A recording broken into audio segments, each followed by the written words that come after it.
नमस्ते दोस्तों, हिंदी वर्ल्ड में आप सबका फिर से स्वागत है. അപ്പോൾ ഇന്നത്തെ വീഡിയോയിലേക്ക് കടന്നാലോ. നമ്മൾ ക്വസ്റ്റ്യൻ പേപ്പർ ഡിസ്കസ് ചെയ്തുകൊണ്ടിരിക്കുകയായിരുന്നു. അപ്പോൾ ഇനി നമുക്ക് വരാനുള്ളത് ഗ്രാമറിൻ്റെ പാർട്ടാണ്. അപ്പോൾ ആദ്യത്തെ ചോദ്യം നോക്കാം. കോൺസാ ശബ്ദ് ജാതിവാചക സംഖ്യ ഹെ? അതിൻ്റെ ആൻസർ വരുന്നത് നദിയാണ്. ഇനി നമുക്ക് സംഖ്യ എന്താണെന്ന് നോക്കാം. क्या वह विकारी शब्द को कहते हैं जिससे किसी व्यक्ति वस्तु स्थान भाव या गुण का नाम का बोध हो, जैसे मोहन, पुस्तक, विद्यालय, हंसी खुशी ആദി. അപ്പോൾ സംഖ്യ എന്ന് പറയുമ്പോൾ ഓർത്ത് വെക്കാൻ ഏറ്റവും എളുപ്പം നമ്മൾ ഇംഗ്ലീഷിലെ വേർഡ് ഓർത്താൽ മതി. നൗൺ അല്ലേ, നൗണ് തന്നെയാണ്, ഇംഗ്ലീഷിലെ നൗണാണ് ഹിന്ദിയിൽ നമ്മൾ സംഖ്യ എന്ന് പറയുന്നത്. അതായത് ഏതെങ്കിലും ഒരു വ്യക്തിയെയോ വസ്തുവിനെയോ അല്ലെങ്കിൽ ഒരു ഭാവത്തെ സൂചിപ്പിക്കുന്നതിനെയൊക്കെ നമുക്ക് ഗുണനെ സൂചിപ്പിക്കുന്നതിനെ സംഖ്യ എന്ന് പറയാനായിട്ട് കഴിയും. അതിൻ്റെ ഉദാഹരണങ്ങളാണ് മോഹൻ, പുസ്തക്, ഹസി ഖുഷിയൊക്കെ. ഇനി ഇതിന് മെയിനായിട്ട് 3 ഭേദമാണുള്ളത്. ആ ടൈപ്പുകളുടെ പേരാണ് വ്യക്തിവാചക സംഖ്യ, ജാതിവാചക സംഖ്യ, ഭാവവാചക സംഖ്യ. ഇത് മെയിനായിട്ടുള്ള 3 പിന്നെ അത് കൂടാതെ 2 കൂടെ ഇൻക്ലൂഡ് ചെയ്യാറുണ്ട്, സമുദായവാചക സംഖ്യയും ദ്രവ്യവാചക സംഖ്യയും. അപ്പോൾ നമുക്ക് ഓരോന്നായിട്ട് നോക്കാം. ഈ വ്യക്തിവാചക സംഖ്യ എന്ന് പറയുമ്പോൾ നിങ്ങൾ ഇത്ര ഉദാഹരണം ഞാൻ പറഞ്ഞുതരാം, അപ്പോൾ നിങ്ങൾക്ക് പെട്ടെന്ന് മനസ്സിലാക്കാൻ പറ്റും. അതായത് ഇപ്പോൾ അരുൺ എന്ന് പറയുന്ന ഒരു വ്യക്തി, അതായത് നമുക്ക് അവിടെ നിന്ന് ഒരു പർട്ടിക്കുലർ വ്യക്തിയെ നമുക്ക് ക്ലിയർ ആയിട്ട് മനസ്സിലായല്ലേ. അതായത് ഒരുപാട് മനുഷ്യരുണ്ട്, അതിലൊരാളാണ്, ഒരു പർട്ടിക്കുലർ ആളാണ് മോഹൻ എന്ന് പറയുന്നത്. അപ്പോൾ മോഹൻ വ്യക്തിവാചക സംഖ്യയിലായിരിക്കും വരിക. ഇനി ജാതിവാചകം ആകുമ്പോൾ എന്താ, മോഹൻ എന്ന് പറയുന്നത് ഒരു മനുഷ്യനാണല്ലേ, അങ്ങനെ വിചാരിച്ചാൽ മതി. അപ്പോൾ മനുഷ്യനാകുമ്പോൾ എന്തായി, അവിടെ മനുഷ്യൻ എന്നുള്ളത് ജാതിവാചക സംഖ്യയായി. ഇനി അദ്ദേഹത്തിനുള്ള ഒരു ഭാവം ഓർത്തേ, ഖുഷിയല്ലേ, സന്തോഷം, അപ്പോൾ അത് ഭാവവാചക സംഖ്യയായി. ഇനി നമുക്ക് വ്യക്തിവാചക സംഖ്യയിൽ വേറൊരു ഉദാഹരണം എടുക്കാം.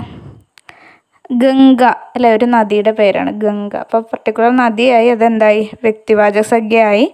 ഇനി അപ്പോൾ അതിൻ്റെ ജാതി എന്ത് വരും, നദിയല്ലേ. അതിൻ്റെ തന്നെ ഒരു നദികളെല്ലാത്തിനെയും സൂചിപ്പിക്കുന്നത് നദി എന്ന് പറയുന്ന വാക്കല്ലേ, അത് ഏതും ആവാം, ഏത് നദിയും ആവാം. അപ്പോൾ അത് ജാതിവാചകമായി. പിന്നെ ഭാവവാചക നമുക്ക് ഇതിൽ ഒരുപാട് ഉദാഹരണം ഇപ്പോൾ കൊടുത്തിട്ടുണ്ട്. സൗന്ദര്യം, പ്യാർ, മനുഷ്യ, ഇതൊക്കെ ഭാവവാചകിൽ തന്നെയാണ്. ഇനി ഞാൻ പറഞ്ഞത് 2 എക്സ്ട്രാ, സമുദായവാചകവും ദ്രവ്യവാചകവും. സമുദായവാചകം എന്ന് കേൾക്കുമ്പോൾ നിങ്ങൾക്ക് ആ പേരിൽ തന്നെ ഉണ്ട് സമുദായം അല്ലെങ്കിൽ സമൂഹം. അതായത് जो संज्ञा प्राणियों व पदार्थ का समुदाय या समूह का बोध कराते हैं. ഇത് എക്സാമ്പിൾ വെച്ച് പഠിക്കുകയാണ് ഏറ്റവും എളുപ്പം. സഭ, സേന, ഇതൊക്കെ എന്താണ്, ഒരു കൂട്ടത്തെ സൂചിപ്പിക്കുന്ന അല്ലേ, ഭീഡ്, ആൾക്കൂട്ടം, ഇങ്ങനെ കൂട്ടത്തെ സൂചിപ്പിക്കുന്ന വേർഡ്സുകളാണെങ്കിൽ അത് സമുദായവാചകമാണെന്ന് നിങ്ങൾക്ക് പെട്ടെന്ന് ആൻസർ ചെയ്യാവുന്നതേ ഉള്ളൂ. പിന്നെ ദ്രവ്യവാചകം എന്ന് പറയുമ്പോൾ നിങ്ങൾ ശ്രദ്ധിക്കേണ്ടത് അതിൽ വല്ല ദ്രവ്യമോ അല്ലെങ്കിൽ ഈ പറയുന്ന മെറ്റീരിയൽസോ അതിനെക്കുറിച്ചാണോ പറയുന്നതെന്ന് നോക്കിയാൽ മതി. അതായത് ഇപ്പോൾ സ്വർണ്ണത്തെ അതിന് ഉദാഹരണമാണ്. അതേപോലെ പാനി, വെള്ളം, അതിന് ഉദാഹരണം അതിൽ കൊടുത്തിട്ടില്ല, പക്ഷെ അത് അതിന് ഉദാഹരണമാണ്. പിന്നെ തേൽ, ഓയിലൊക്കെ ഇതുപോലെയുള്ള ദ്രവ്യമാണല്ലോ, അപ്പോൾ ദ്രവ്യവാചകിൽ അത് ഉദാഹരണമായിട്ട് വരുന്നുണ്ട്. അപ്പോൾ സംഖ്യ ഏകദേശം നിങ്ങൾക്ക് ക്ലിയറായെന്ന് തോന്നുന്നു. നമുക്ക് അടുത്ത ചോദ്യത്തിലേക്ക് കടക്കാം. നോക്കെ സമുച്ചയ്ക്കോ ക്യാ കഹത്തെ ഹെ? ഇതാണ് അടുത്ത ചോദ്യം. എൻ്റെ ആൻസർ വരുന്നത് ലിപിയാണ്. അടുത്ത ചോദ്യം, സ്വതന്ത്ര രൂപ സെ അർത്ഥ കാ വഹൻ കർനെ വാല ഭാഷ കി ഇക്കായി. എൻ്റെ ആൻസർ വരുന്നത് ശബ്ദമാണ്. ശബ്ദ് വേർഡാണല്ലോ, മീനിങ് ഫുള്ളായിട്ട് ഏറ്റവും ചെറിയ ഇക്കായി, ശബ്ദമാണ് വരുന്നത്. അടുത്ത ചോദ്യം, വഹ് ഘർ ജാത്താ ഹെ संरचना की दृष्टि से यह निम्नलिखित में से कौन सा वाक्य है? അപ്പോൾ ഇതിൽ ഏത് വാക്യമാണ് വരുന്നതെന്ന് വെച്ചാൽ സരൾ വാക്യമാണ് വരുന്നത്. ഈ ദൃഷ്ടിയിൽ നമുക്ക് വാക്യത്തിൻ്റെ 3 ഭേദം കാണാനായിട്ട് കഴിയും. അതാണ് സരൾ വാക്യം അല്ലെങ്കിൽ സാധാരണ വാക്യം എന്ന് പറയാം. പിന്നെ മിശ്ര വാക്യം, സംയുക്ത വാക്യം. ഇതിൽ ഡെഫിനിഷൻ പറയുന്നതിന് മുന്നേ ഒരു വാക്യത്തിലെ ഉദ്ദേശവും വിധേയവും എന്താണെന്ന് അറിഞ്ഞിരിക്കുക. നമ്മൾ ആ വാക്യത്തിൽ എന്തിനെക്കുറിച്ച് അല്ലെങ്കിൽ ആരെക്കുറിച്ചാണോ പറയുന്നത് അതാണ് ഉദ്ദേശം. ആ ഉദ്ദേശത്തിനെ കുറിച്ച് എന്താണോ പറയുന്നത് അതാണ് വിധേയ് എന്ന് പറയുന്നത്. ഇനി നമുക്ക് ഡെഫിനിഷനിലോട്ട് കടക്കാം. सरल अथवा साधारण वाक्य, जिस वाक्य में एक ही उद्देश्य और एक ही विधेय हो वह सरल अथवा साधारण वाक्य कहलाते हैं. മനസ്സിലായില്ല? അതായത് ഇവിടെ ഒരു ഉദ്ദേശവും ഒരു വിധേയം ഉണ്ടാവുള്ളൂ. ഏറ്റവും സിമ്പിളായിട്ട് പറയുകയാണെങ്കിൽ നമ്മൾ ഉണ്ടാക്കുന്ന ഏറ്റവും ചെറിയ വാക്യത്തെ നമുക്ക് സരൾ വാക്യമായിട്ട് പറയാം. ഉദാഹരണമായിട്ട് ലഡ്ക പുസ്തക് പഠിത്താ ഹെ, ബച്ച സോത്താ ഹെ. ഇവിടെ ബച്ചായാണ് അവിടുത്തെ ഉദ്ദേശ്, സോത്താ ഹെ എന്നുള്ളത് വിധേയാണ്. അപ്പോൾ ജസ്റ്റ് എന്താണ്, ഒരു ഉദ്ദേശം ഒരു വിധേയം മാത്രമേ സരൾ വാക്യത്തിൽ ഉണ്ടാവുള്ളൂ. ഇനി മിശ്രവാക്യം എന്താണെന്ന് നോക്കാം. മിശ്രവാക്യം എന്ന് പറഞ്ഞാൽ ജിസ് വാക്യമേ അല്ലെങ്കിൽ ഏക് പ്രധാൻ വാക്യ और उसके अधीन एक से अधिक ഉപവാക്യം. അതായത് ഒരു മെയിൻ വാക്യം ഉണ്ടാവും, അതിനെ സപ്പോർട്ട് ചെയ്തുകൊണ്ട് ഒരു ഉപവാക്യം ഉണ്ടാവും. ഉദാഹരണം പറയുമ്പോൾ പെട്ടെന്ന് മനസ്സിലാവും. മേ സമജ്താ താ കി തും സച്ച് ബോലോഗെ. കണ്ടോ, അത് മറ്റെന്താണ്, ഇവിടെ മേ സമജ്താത പ്രധാന വാക്യമായിട്ട് വരുന്നുണ്ട്. അതിനെ സപ്പോർട്ട് ചെയ്ത് വരുന്ന വാക്യമാണ് തും സച്ച് ബോലോഗെ. അത് അതിൻ്റെ ആശ്രിതമായിട്ട് വരുന്ന ഉപവാക്യമാണ് അല്ലേ. അത് മറ്റേതിൽ ഡിപ്പെൻഡാണ്. എന്താണ് ഞാൻ മനസ്സിലാക്കിയിരുന്നത്, നീ സത്യം പറയുമെന്നല്ലേ. അപ്പോൾ ഒരു മെയിൻ വാക്യം ഉണ്ടാവും, അതിൻ്റെ ആശ്രിത ഉപവാക്യം ഉണ്ടാവും. ഇനി സംയുക്ത വാക്യം. ഇവിടെ डेफिनेशन നോക്കിക്കോ. जिस वाक्य में दो या दो से अधिक सरल या मिश्र वाक्य परस्पर आश्रित न होकर मिले हुए हो यह संयुक्त वाक्य है. ഇവിടെ എന്തുണ്ട്, വാക്യം ഒന്നിൽ കൂടുതലുണ്ടല്ലേ, പക്ഷേ ഇത് പരസ്പരം ആശ്രിതമല്ല. നോക്കാം, ഉദാഹരണം നോക്കാം, അപ്പോൾ മനസ്സിലാവും. വഹ് ആയ ഓർ മേ ചലാ ഗയ. അത് രണ്ടും എന്താ, കംപ്ലീറ്റ് സെൻറ്റൻസ് ആണല്ലേ. ഞാൻ വന്നു, അവൻ വന്നു, ഞാൻ പോയി എന്നുള്ളത്. ഇവിടെ രണ്ടും നമുക്ക് സെപ്പറേറ്റ് എടുത്ത് നോക്കിയാൽ നമുക്ക് കാണാനായിട്ട് കഴിയും. ആ ക്രിയ കംപ്ലീറ്റഡ് ആയിട്ടാണ് പോകുന്നത്, പരസ്പരം ആശ്രിതമായിട്ടുള്ള ഉപവാക്യമല്ലെന്ന് നമുക്ക് ക്ലിയർ ആകും. ഇപ്പോൾ വേറെ ഉദാഹരണം പറഞ്ഞു തരികയാണെങ്കിൽ, तुम लोग अच्छे पढ़ेंगे तो ज़रूर जीत जाओगे. നിങ്ങൾ നന്നായിട്ട് പഠിക്കുകയാണെങ്കിൽ നിങ്ങൾ വിജയിക്കുമെന്ന് പറയാണ്. അതെന്ത് വരും, അത് മിശ്രവാക്യമാണല്ലേ, പരസ്പരം ഡിപ്പെൻഡൻ്റ് ആണ്. और मैं घर आ गया और माँ बाजार के लिए चले गए. അവിടെ എന്താ, ഓറിട്ട് നമ്മൾ ജസ്റ്റ് ഒന്ന് കണക്ട് ചെയ്ത് പറയാണ്. അപ്പോൾ അത് നമുക്ക് മനസ്സിലായത് എന്താ, സംയുക്ത വാക്യമാണ്, ചേർത്ത് പറയാനായിട്ട് ഉപയോഗിച്ച വാക്യമാണല്ലേ. ഇനി ഒന്നും കൂടെ മനസ്സിലാത്തവർക്കുണ്ടെങ്കിൽ പറഞ്ഞുതരാം. ഈ മിശ്രവാക്യത്തിൽ പൊതുവെ ഇങ്ങനെ നമ്മൾ സമജ്ദാതാക്കി അല്ലെങ്കിൽ ഒരു സംഭവം കീ ചേർത്തോ അല്ലെങ്കിൽ അങ്ങനെ കണക്ട് ചെയ്തിട്ടുണ്ടാവും. പക്ഷേ സംയുക്ത വാക്കിൽ എന്ത് വരും, ഓറൊക്കെ മിക്ക സംയുക്ത വാക്കിലും കാണാനായിട്ട് കഴിയും. ചോദ്യം, ദോ ശബ്ദോं के जुड़ने से बनने वाले शब्द.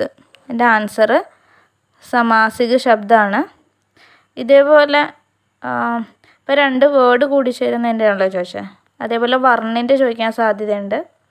അതായത് दो या दो से ज़्यादा वर्णों के पास आने से होने वाले विकार या परिवर्तन को संधि कहते हैं. വർണ്ണങ്ങൾ കൂടിച്ചേർന്ന് സ്വരസന്ധിയൊക്കെ ഉണ്ടാകുന്നുണ്ട്. അപ്പോൾ സന്ധി ചിലപ്പോൾ ചോദിക്കാനായിട്ട് സാധ്യതയുണ്ട്. संज्ञा के स्थान पर प्रयुक्त होने वाले शब्द को सर्वनाम कहा जाता है. അതിൻ്റെ ഉദാഹരണമാണ് മേ തും വഹ് വേ ആപ്പൊക്കെ.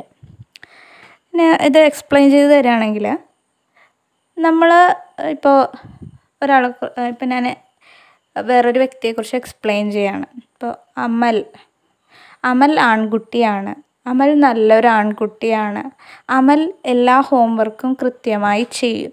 ഇങ്ങനെ ഞാൻ റിപ്പീറ്റ് ചെയ്യുന്നതിന് വരെ ഞാൻ എന്ത് ചെയ്യും, അമൽ ഒരു ആൺകുട്ടിയാണ്, അവൻ എല്ലാ ഹോംവർക്കും കൃത്യമായി ചെയ്യും, അവൻ ആലപ്പുഴയിൽ നിന്ന് വരുന്നു. ഞാൻ എന്ത് ചെയ്യാണ്? അവൻ എന്ന് പറഞ്ഞ് ആഡ് ചെയ്തല്ലേ, റിപ്പീറ്റ് ചെയ്യുന്നതിന് പകരം. എന്നാൽ ആ സംഖ്യയുടെ അതേ അർത്ഥം, ആ നൗണിൻ്റെ അതേ അർത്ഥമാണ്. ഞാൻ അവിടെ അവൻ എന്ന് ഉപയോഗിച്ചേക്കുന്നത് അമലിന് വേണ്ടിയാണ്. ഞാൻ ആദ്യം പറഞ്ഞ ആ വ്യക്തിയെക്കുറിച്ച് പറയാൻ തന്നെയാണ് ആ വേർഡ് ഉപയോഗിച്ചേക്കുന്നതെന്ന് നമുക്ക് ക്ലിയറാണ്.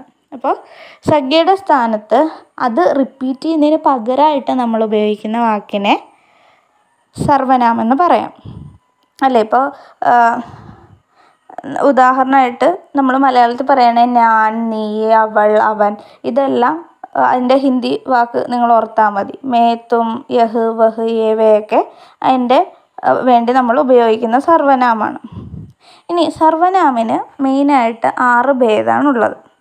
അതിൽ ആദ്യത്തെയാണ് പുരുഷവാചക സർവനാം. പുരുഷവാചക സർവനാമിൽ നിങ്ങൾ ഓർക്കുക, പുരുഷവാചക സർവനാമം എന്താണ്? പറയുന്ന ആളെയും കേൾക്കുന്ന ആളെയും പിന്നെ ആരെക്കുറിച്ചാണോ പറയുന്നത് അവരെയും സൂചിപ്പിക്കാൻ ഉപയോഗിക്കുന്നതാണ്. പിന്നെ അതിന് വേറൊരു ഡെഫിനിഷനും പറയാറുണ്ട്. അതായത് എഴുതുന്ന ആളെയും ആർക്കാണോ എഴുതുന്നത് അയാളെയും ആരെക്കുറിച്ചാണോ എഴുതുന്നത് അയാളെയും സൂചിപ്പിക്കാനായിട്ടെന്നും ഒരു ഡെഫിനിഷൻ പറയാറുണ്ട്. അപ്പോൾ പുരുഷവാചക സർവനാമിൽ എന്ത് വരും? പറയുന്ന ആൾ നമുക്കറിയാലോ, എമ്മയും. പിന്നെ എന്താ? കേൾക്കുന്ന ആൾ, തൂത്തും ആപ്പും വരാം.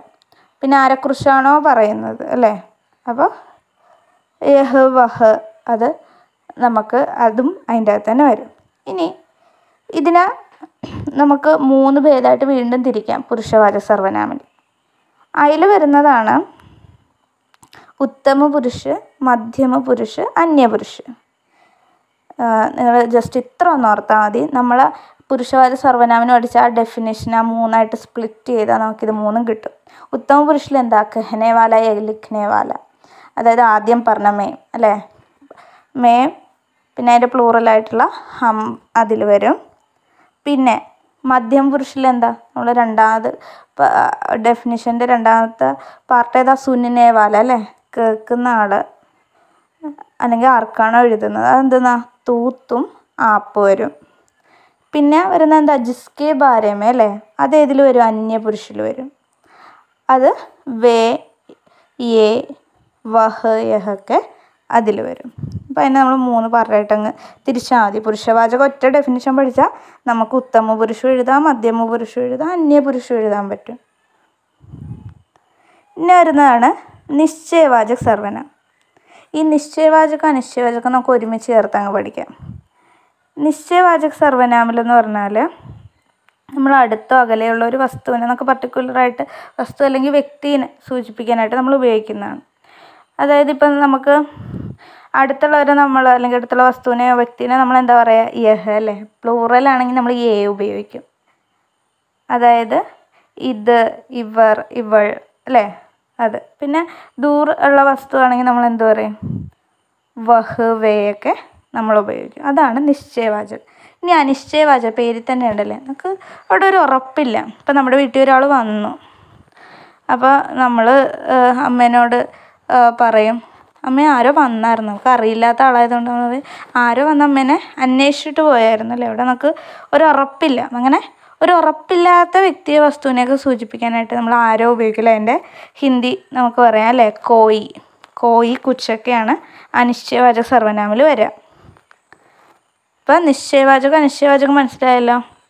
ഇനിയാണ് സംബന്ധവാചക സർവനാം. സംബന്ധവാചക സർവനാം എന്ന് പറഞ്ഞാൽ സംഖ്യ അല്ലെങ്കിൽ സർവനാമിൻ്റെ പരസ്പര ബന്ധം കണക്ട് ചെയ്യാൻ വേണ്ടി ഉപയോഗിക്കുന്നതാണ്. അത് നമ്മൾ പണ്ട് തൊട്ടേ ജോസോ കണക്ട് ചെയ്തല്ലേ നമ്മൾ വാക്കുകൾ ഉണ്ടാക്കുന്നതാണ്. ജഹാം, വഹാം ഒക്കെ കണക്ട് ചെയ്ത് അങ്ങനെ അതാണ് സംബന്ധവാചകിൽ വരിക. പിന്നെ പ്രശ്നവാചക പേരിൽ തന്നെ ഉണ്ടല്ലേ. പ്രശ്നം എന്ന് പറഞ്ഞാൽ ഹിന്ദിയിൽ എന്താ? ക്വസ്റ്റ്യനാണെന്ന് നമുക്കറിയാം. അപ്പോൾ പ്രശ്നത്തിന് വേണ്ടി, ചോദ്യത്തിന് വേണ്ടി ഉപയോഗിക്കുന്ന സർവനാമങ്ങൾ അതെന്താ? കോൻ, ക്യായൊക്കെ അതിൻ്റെ ഉദാഹരണമായിട്ട് വരും. ഇനി നിജ്വാചക്. നിജ് എന്ന് പറഞ്ഞാൽ നമുക്കറിയാമല്ലേ, സ്വയം എന്നുള്ള ആ ഒരു ഇതാണ് നിജിൻ്റെ അർത്ഥം. അപ്പോൾ നിജ്വാചക സർവനാമം എന്ന് പറയുന്നത് പറയുന്ന ആൾ അല്ലെങ്കിൽ എഴുതുന്ന ആൾ തന്നെ സൂചിപ്പിക്കാൻ സ്വയം ഉപയോഗിക്കുന്നത്. അതായത് ഇപ്പോൾ നമുക്കറിയാം, ഞാൻ ഒരു കാര്യം സ്വയം ചെയ്തോളാം എന്ന് പറഞ്ഞിട്ട് നമ്മൾ പറയാറില്ലേ, മേ അപ്നെ ആപ്പ് കർ ലൂങ്കി എന്ന് പറയാറുണ്ട്. അപ്പോൾ അല്ലെങ്കിൽ സ്വയം, അങ്ങനെ ആ ഒരു വേർഡ്സൊക്കെയാണ് ഈ ഒരു നിജ്വാചക സർവനാമിൽ വരിക. മനസ്സിലായെന്ന് വിചാരിക്കുന്നു. സർവനാമം. ഇത് ഹെൽപ്ഫുള്ളായിട്ട് തോന്നുന്നുണ്ടെങ്കിൽ ഈ വീഡിയോ മറ്റുള്ളവർക്ക് ഷെയർ ചെയ്യുക, സബ്സ്ക്രൈബ് ചെയ്യുക, പിന്നെ നിങ്ങളുടെ അഭിപ്രായങ്ങളൊക്കെ രേഖപ്പെടുത്തുക. Thank you.